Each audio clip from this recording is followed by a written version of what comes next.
Hello. नमस्कार मित्रों, कैसे हैं सब। मैं प्रमोद कुमार अपनी हिंदी की क्लास में आपका हार्दिक स्वागत करता हूं।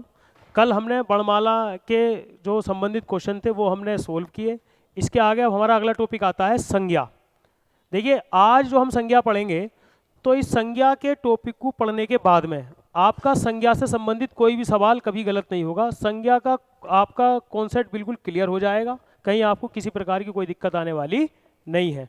चलिए शुरू करते हैं। देखिए, संज्ञा।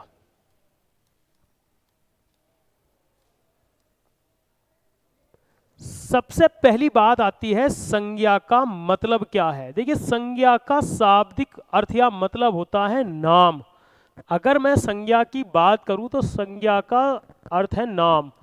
अब देखिए, नाम या तो किसी व्यक्ति का होगा, वस्तु का होगा, स्थान का होगा। मान लीजिए मेरे हाथ में एक कलम है, ये भी संज्ञा है। यहाँ पे एक कुर्सी है, ये भी संज्ञा है। ये ब्लैक बोर्ड है या वाइट बोर्ड है, ये भी संज्ञा है। तो किसी भी वस्तु या व्यक्ति का नाम या स्थान का नाम या भाव का नाम संज्ञा है। यानी नाम का मतलब ही संज्ञा है। अब नाम से मतलब क्या है, यानी मैं ये कह सकता हूं कि किसी व्यक्ति, वस्तु, स्थान या भाव के नाम को संज्ञा कहते हैं। किसी व्यक्ति, वस्तु, स्थान या भाव के नाम को हम क्या कहते हैं, संज्ञा। यानी व्यक्ति, वस्तु, स्थान या भाव के नाम को हम क्या कहते हैं, संज्ञा कहते हैं। ठीक है। अब देखिए, यहां पे एक बात आती है संज्ञाओं के प्रकार। अगर वो आपसे पूछता है संज्ञाओं के कितने प्रकार हैं या कितने भेद हैं, तो आपका उत्तर होगा 5। क्या होगा, 5। देखिए, संज्ञाएं जो पाई जाती हैं, यानी संज्ञाएं जो मानी गई हैं, वो 5 प्रकार की मानी गई हैं। कितने प्रकार की मानी गई हैं, 5। तो सबसे पहले बात आती है जाति वाचक संज्ञा। फिर आती है आपकी व्यक्ति वाचक संज्ञा। जातिवाचक संज्ञा, व्यक्तिवाचक संज्ञा। फिर आती है आपकी भाववाचक संज्ञा। देखिए, फिर आती है आपकी समूहवाचक संज्ञा।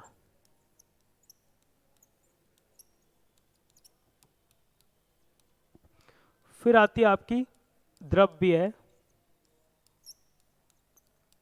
वाचक संज्ञा। देखिए, अगर वो आपसे पूछता है संज्ञाओं के कितने प्रकार हैं या संज्ञाओं के कितने भेद माने गए हैं, तो आपका उत्तर होगा 5। क्या होगा, 5। देखिए, प्रारंभिक साहित्यकारों ने संज्ञाओं की संख्या 3 मानी। ये जो हमारी ऊपर की 3 संज्ञाएं हैं, प्रारंभिक साहित्यकारों ने संज्ञाओं की संख्या 3 मानी। कौन कौन सी, जातिवाचक, व्यक्तिवाचक और भाववाचक। क्या मानी, 3।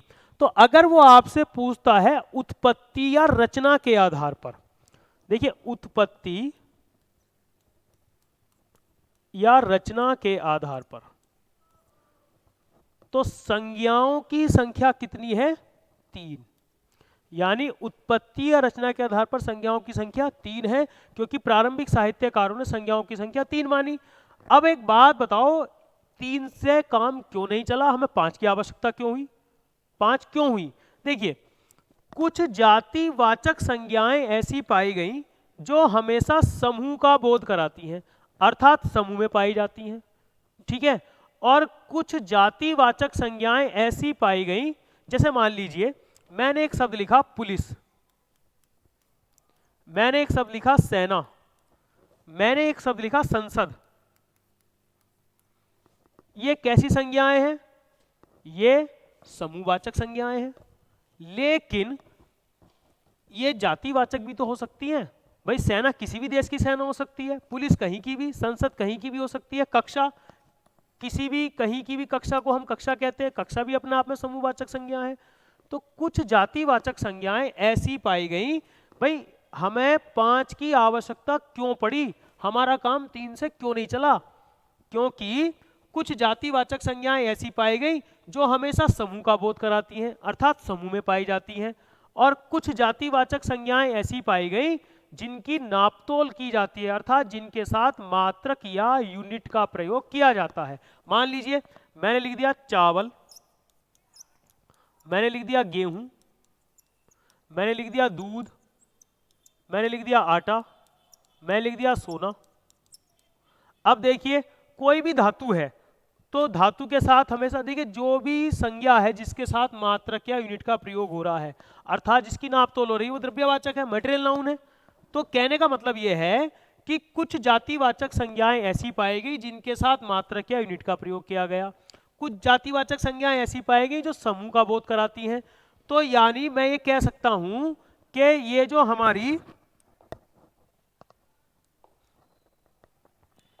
जो हमारी समूहवाचक और द्रव्यवाचक संज्ञाएं हैं, ये कहां से ली गई हैं? ये जातिवाचक से ली गई हैं। यानी समूहवाचक और द्रव्यवाचक संज्ञा को कहां से अलग किया गया है? जातिवाचक संज्ञा से। यानी जहां आपकी समूहवाचक और द्रव्यवाचक संज्ञा होगी वहां जातिवाचक संज्ञा भी होगी। देखिए अब अर्थ के आधार पर, अगर वो पूछता है अर्थ के आधार पर, तो संज्ञाओं की संख्या है 5। 3 और 5 का चक्कर समझ में आया? कहने का मतलब क्या है, मान लीजिए अगर वो आपसे पूछता है संज्ञाओं की सामान्य संख्या 5, संज्ञाओं की संख्या 5, यदि वो लगा के देता है क्वेश्चन में उत्पत्ति या रचना, तो आपको 3 लगाना है, अन्यथा 5। ठीक है, क्लियर? चलिए आगे चलते हैं। सबसे पहले बात आती है किसकी? जातिवाचक संज्ञा की। नंबर 1,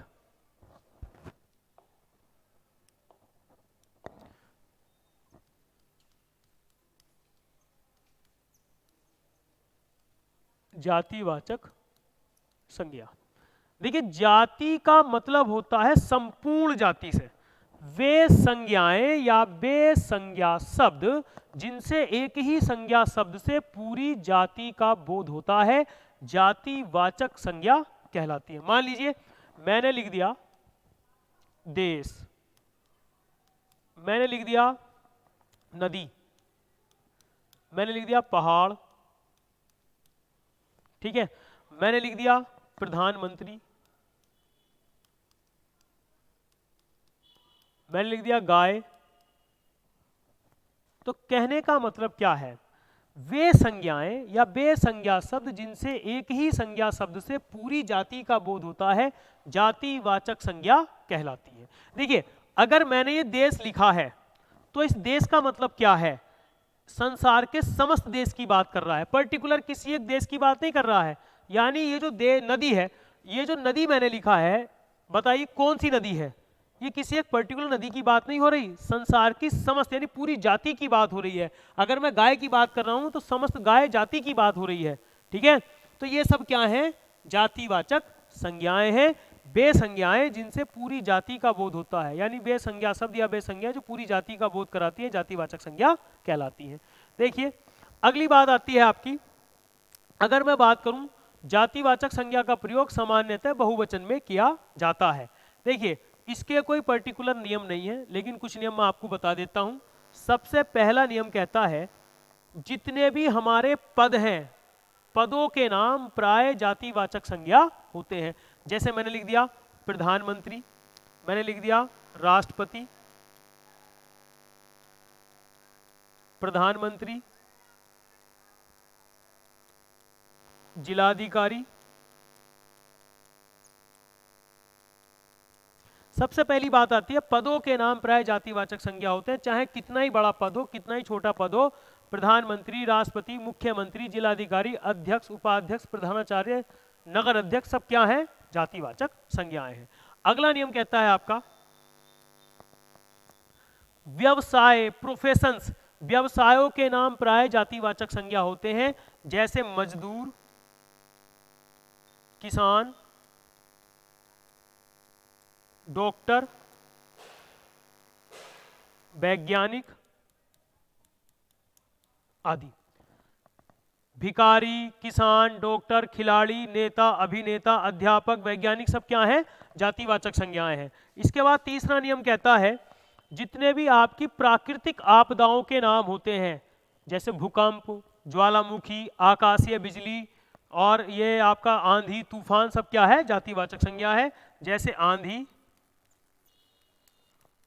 तूफान, भूकंप, ज्वालामुखी। ठीक है। इसके बाद में बात आती है आपकी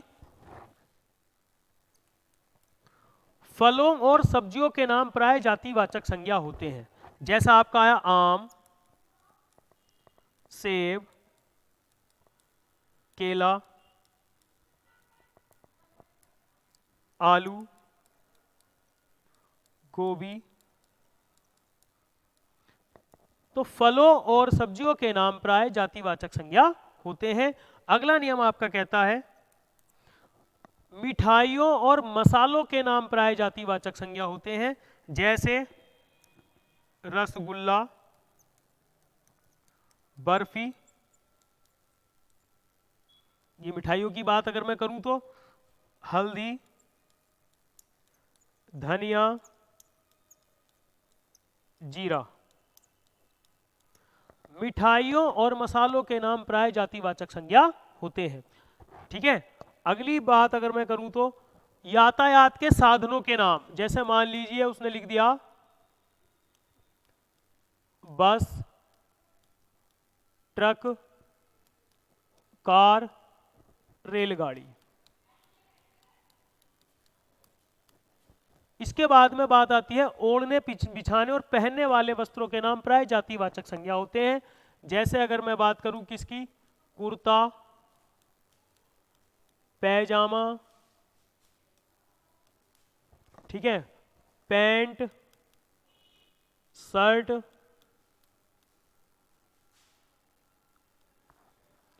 गद्दा, तकिया,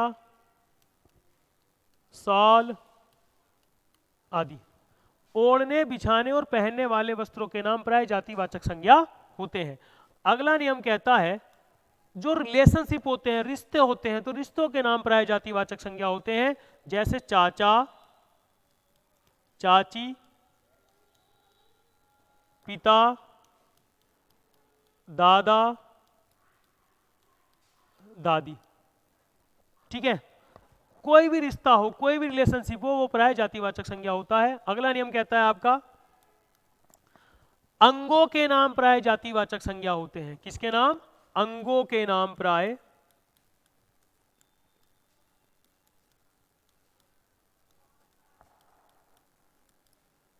जातिवाचक संज्ञा होती है। जैसे हाथ, पैर, नाक, आंख आदि। तो कहने का मतलब क्या है, जो आपके अंगों के नाम है वो भी क्या है? जातिवाचक संज्ञा है। जो विशेष सब्जेक्ट्स होते हैं, विषयों के नाम प्राय जातिवाचक संज्ञा होते हैं। जैसे आपका आता है विज्ञान, गणित,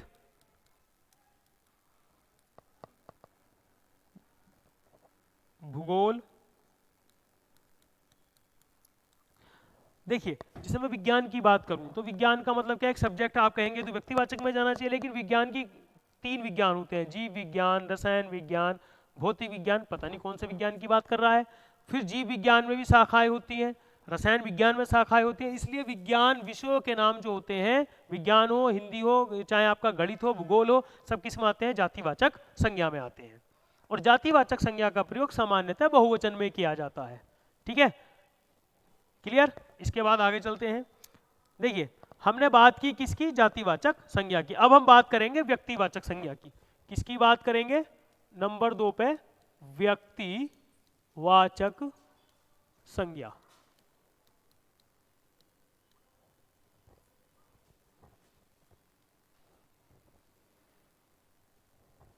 देखिए, व्यक्ति का मतलब होता है सिंगल से, एक से, यानी एक किसी व्यक्ति विशेष से। तो वे संज्ञाएं जिनसे एक ही व्यक्ति, वस्तु या स्थान का बोध होता है, व्यक्तिवाचक संज्ञाएं कहलाती हैं। और व्यक्ति का मतलब है एक, अर्थात एक वचन यानी व्यक्तिवाचक संज्ञा का प्रयोग एक वचन में किया जाता है।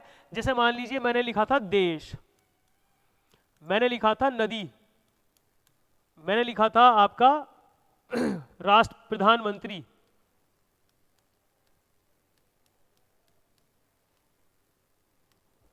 देखिए अगर मैं बात करूं खाली प्रधानमंत्री की तो एक पद का नाम है और पदों के नाम जातिवाचक संज्ञा होते हैं।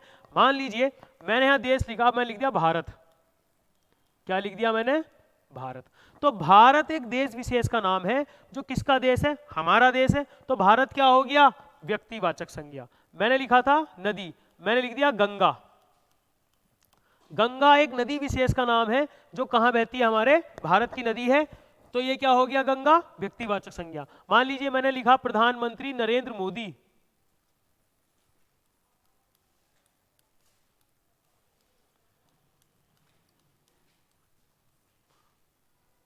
तो नरेंद्र मोदी क्या है? व्यक्तिवाचक संज्ञा है।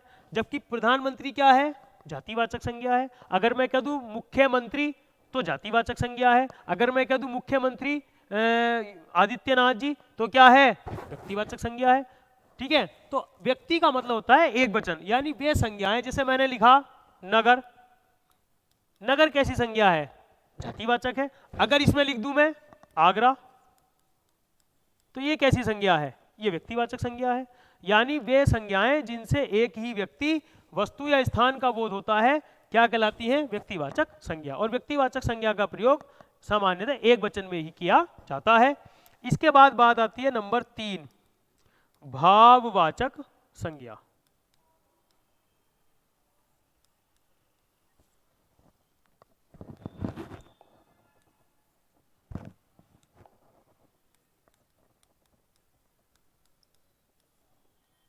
देखिए अगर मैं बात करूं भाववाचक संज्ञा की, तो भाव का मतलब क्या है? उत्पन्न होने वाले या महसूस करने वाले भाव। भाव का मतलब है हमारे मनोभाव से। ठीक है। तो कहने का मतलब क्या है? वे संज्ञाएं जिन्हें हम प्रत्यक्ष रूप से देख नहीं सकते, केवल भावों द्वारा प्रकट कर सकते हैं या महसूस कर सकते हैं, भाववाचक संज्ञा कहलाती हैं। देखिए जैसे मैंने लिखा मित्रता, अगर मैं बात करूं मित्र की तो मित्र एक जातिवाचक संज्ञा है। अगर मैं बात करूं मेरा मित्र मोहन है तो यहां पर क्या है? व्यक्तिवाचक संज्ञा है। मोहन एक व्यक्ति विशेष का नाम है जो मेरा मित्र है। तो कहने का मतलब क्या है? मित्रता, शत्रुता, उतार चढ़ाव, उन्नति, अवनति, जवानी, बुढ़ापा,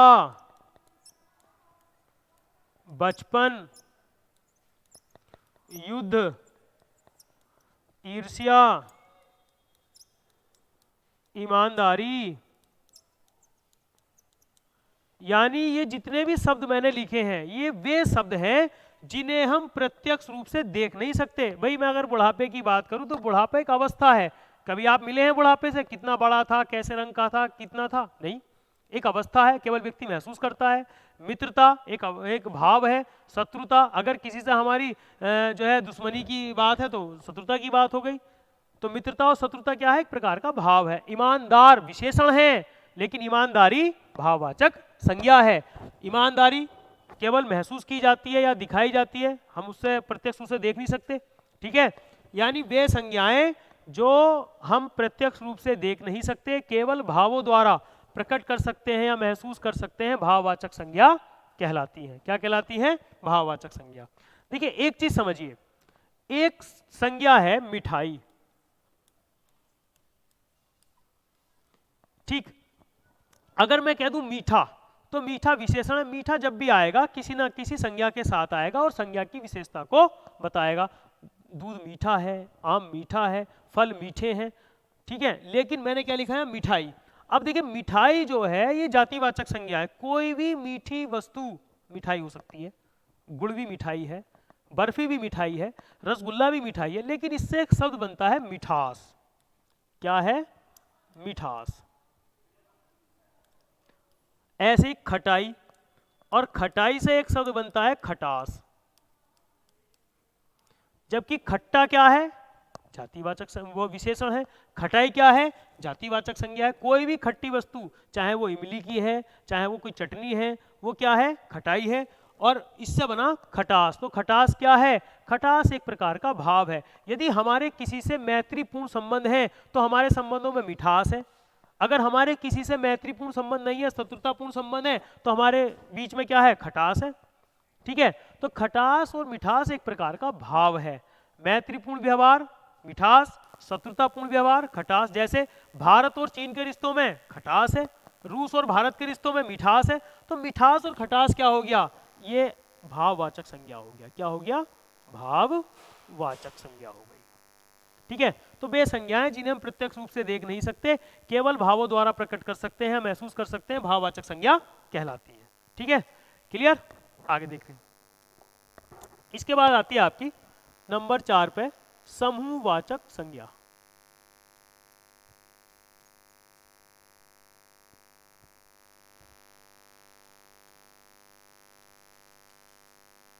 देखिए, समूह का मतलब क्या होता है, एक से ज्यादा। तो वे संज्ञाएं जो हमेशा समूह का बोध कराती हैं या समूह में पाई जाती हैं, समूहवाचक संज्ञा कहलाती हैं। जैसे मैंने क्या लिखा, मैंने लिखा पुलिस, मैंने लिखा संसद, मैंने लिखा सेना, मैंने लिखा टुकड़ी, मैंने लिखा रेवड़, मैंने लिखा जत्था। ठीक है,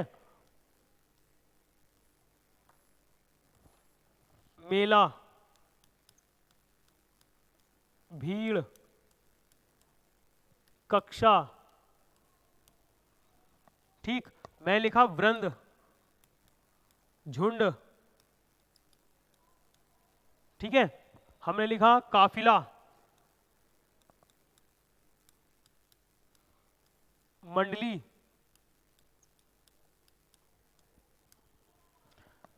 ये जितनी भी संज्ञाएं मैंने यहां पे लिखी हैं, ये सारी की सारी संज्ञाएं क्या हैं, समूहवाचक संज्ञा हैं। क्योंकि ये कभी एकल नहीं होती हैं, ये हमेशा समूह का बोध कराती हैं। किसी भी एक छात्र विशेष से कक्षा नहीं बनती। कक्षा क्या है, छात्रों का समूह।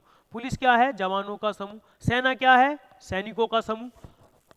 टुकड़ी क्या है, सेना का छोटा समूह, यानी थोड़े सैनिकों का समूह क्या है, टुकड़ी। देखिए, रेवड़ की अगर मैं बात करूं तो किसका समूह, भेड़ों का समूह। अगर मैं बात करूं जत्था, तो भक्तों का समूह। जैसे अमरनाथ का पहला जत्था रवाना हुआ, तो जत्था क्या है, भक्तों का समूह। जैसे मेला, मेले में आप समझते ही हैं, दुकान है, मेले की खिलौनों की दुकानें हैं, मिठाई की दुकानें हैं, तो ये सब क्या है, मेला समूह है। ठीक है, भीड़ समूहवाचक संज्ञा है। कक्षा छात्रों का समूह। ठीक है, वृंद तारों का समूह, झुंड पशुओं का समूह, काफिला ऊंटों का समूह। पहले जब हमारे यहाँ यातायात के साधन कम थे, तो यातायात के लिए जो यात्री किसका उपयोग करते थे, ऊंटों का। तो काफिला वास्तव में ऊंटों का समूह है। मंडली गाने बजाने वालों का समूह। ठीक है, तो कहने का मतलब है जितनी संज्ञाएं हैं ये सब समूहवाचक संज्ञाएं हैं, वे संज्ञाएं जो हमेशा समूह में पाई जाती हैं। जैसे अंगूर का गुच्छा, चाबी का गुच्छा, लकड़ी का गट्ठर। ठीक है, दाल का ढेर, अनाज का ढेर, सब क्या है, समूहवाचक संज्ञाएं हैं। यानी वे संज्ञाएं जो हमेशा समूह में पाई जाती हैं या समूह का बोध कराती हैं, समूहवाचक संज्ञा कहलाती है। ठीक है, और समूहवाचक संज्ञा जो होती हैं इनका बहुवचन नहीं होता, अपने आप में खुद बहुवचन होती हैं। इसलिए समूहवाचक संज्ञा का प्रयोग किसमें किया जाता है, सामान्यतः एक वचन में। किसमें किया जाता है, एक वचन में। कहने का मतलब क्या है, समूहवाचक संज्ञा का प्रयोग एक वचन में किया जाता है, इनका बहुवचन नहीं होता। अब एक बात ध्यान देने की है, देखिए अगर मैं बात करूं संसद की, तो संसद ये किस देश की संसद है। अगर मैं भारतीय संसद की बात करूं तो भारत की संसद तो व्यक्तिवाचक हो जाएगी, लेकिन संसद है क्या, सांसदों का समूह। अब यहां मैं खाली संसद की बात करूं, पता नहीं भारत की संसद की बात कर रहा है, अमेरिका की संसद की बात कर रहा है। इसलिए ये सारी जो संज्ञाएं मैंने लिखी हैं ये कहां से ली गई हैं, जातिवाचक संज्ञा से ली गई हैं। कहां से ली गई है, जातिवाचक संज्ञा से। क्यों, क्योंकि जो जातिवाचक संज्ञाएं समूह का बोध कराती हैं उन्हें तो हमने समूहवाचक में रखा था। तो जहां समूहवाचक संज्ञा होगी वहां जातिवाचक संज्ञा भी होगी। ठीक है, इसके बाद आती है बात नंबर 5। इसके बाद बात आती है आपकी किसकी, नंबर 5, द्रव्यवाचक संज्ञा। देखिए द्रव्य का क्या मतलब है, मटेरियल नाउन, पदार्थवाचक संज्ञा, यानी बेजातिवाचक संज्ञाएं, मैं कह सकता हूं ये बात, बेजातिवाचक संज्ञाएं जिनके साथ मात्रक या यूनिट का प्रयोग किया जाता है, अर्थात जिनकी नापतोल होती है, वो सारी की सारी द्रव्यवाचक संज्ञा, पदार्थवाचक संज्ञा या आप कह सकते हैं मटेरियल नाउन कहलाती हैं। वे संज्ञाएं जिनकी नापतोल होती है या जिनका परिमाण ज्ञात किया जाता है या जिनके साथ मात्रक या यूनिट का प्रयोग किया जाता है, क्या कहलाती हैं, द्रव्यवाचक संज्ञा। जैसे मैंने यहां लिख दिया, देखिए पीतल, सोना, चांदी, लोहा, सोना, पीतल, चांदी, लोहा, जितनी भी धातुएं हैं वो सारी की सारी किस में आती हैं, द्रव्यवाचक संज्ञा में आती हैं। किस में आती हैं, द्रव्यवाचक संज्ञा में आती हैं। तो पीतल, सोना, चांदी, लोहा, मैंने यहां लिख दिया दूध, आटा, घी, तेल, दाल, चावल। अब देखिए अनाजों के नाम प्राय जातिवाचक संज्ञा होते हैं, गेहूं, चावल, जौ, बाजरा, लेकिन जब हम इनमें से कोई भी अनाज लेने जाते हैं तो हम क्या कहते हैं भाई 2 किलो चावल, 2 कुंटल चावल, 10 किलो चावल, तो क्या लगा इसके साथ, मात्रक क्या यूनिट लगा, किलो। तो कहने का मतलब क्या है, ये ऐसी जातिवाचक संज्ञाएं हैं जिनकी नापतोल की जाती है, अर्थात जिनके साथ मात्रक या यूनिट का प्रयोग किया जाता है, क्या कहलाती है ये, द्रव्यवाचक संज्ञाएं। और द्रव्यवाचक संज्ञाएं कहां से ली गई हैं, जातिवाचक संज्ञाएं से, अर्थात जहां जातिवाचक संज्ञा, जहां द्रव्यवाचक संज्ञा होगी वहां जातिवाचक संज्ञा भी होगी। ठीक है, देखिए ये सारी की सारी किस में आती हैं, द्रव्यवाचक संज्ञाएं में। आज हमने क्या पढ़ा, आज हमने पढ़ा संज्ञाओं के भेद, संज्ञा की परिभाषा, कहां कब हमारी संज्ञाओं की संख्या में 3 माननी है, कब हमें 5 माननी है, कौन सी संज्ञा किसमें कौन सी संज्ञा होती है। देखिए जरूरी नहीं है कि के जातिवाचक संज्ञा हमेशा जातिवाचक में ही रहेगी। ठीक है, ये डिपेंड करता है संज्ञा के वाक्य के अर्थ पर। ठीक है, तो आज हमने संज्ञा के भेद पढ़े, इससे आगे हम कल पढ़ेंगे संज्ञा परिवर्तन, कब जातिवाचक व्यक्तिवाचक में होगी, कब व्यक्तिवाचक जातिवाचक होगी, कब भाववाचक जातिवाचक होगी। ठीक है, कब जातिवाचक व्यक्तिवाचक होगी, ये हमने देखिए मेन चीज है संज्ञा परिवर्तन। आज हमने संज्ञाओं के भेद पढ़े, इससे आगे हम कल पढ़ेंगे, कल हम क्या करेंगे, संज्ञा परिवर्तन। आज के लिए इतना ही काफी है, सबको मेरा धन्यवाद। ठीक है, ओके बाय।